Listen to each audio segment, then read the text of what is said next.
First, let me say, if you think about the norm, what happens? Things are going well, the economy is performing well, companies are reporting good earnings, stock prices are rising, everybody's optimistic. And the longer this goes on, people become more and more and more positive, and until they buy here. And when they run out of money, then things turn around. Then eventually the economy weakens, then the corporate profits aren't so good, and prices start going down, and people start losing hope. And as this continues, they get more and more depressed and more panicky, and they start fearing further losses until they sell out down here. In other words, they tend to buy more here and sell more here, which is the opposite of what we all should do. My mother said, Howie, buy low, sell high. So emotion is our enemy. Emotion tends to get us to do the wrong thing at the wrong time. And we have to resist that. And one thing I point out is that the influences that affect the crowd and make it do what I just described, those influences are universal. And I feel them too. We read the same newspapers. The news is the same for all of us. In order to outperform, by definition, you have to depart from the crowd.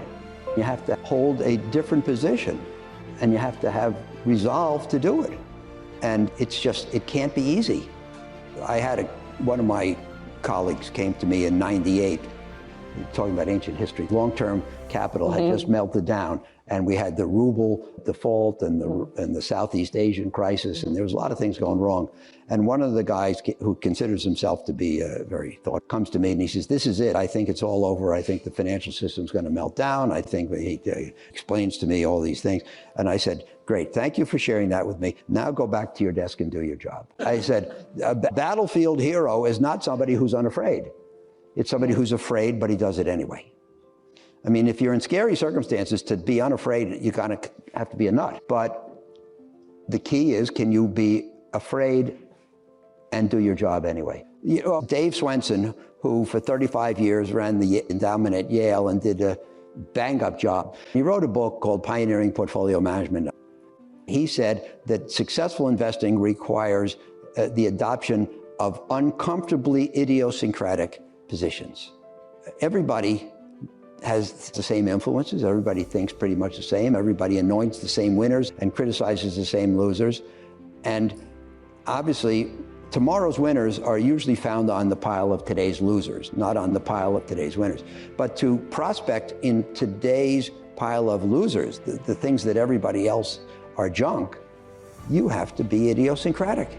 You have to take on idiosyncratic positions. And it's a rare person who can do that and not feel some discomfort. So I think that those two words, uncomfortably idiosyncratic, tell a huge part of the story, but you have to do it. And when Lehman goes under, you have to buy, you can't sell. In order to be a great investor, you have to dare to be different. You have to be willing to do some things that are unpopular and by definition will look crazy to others.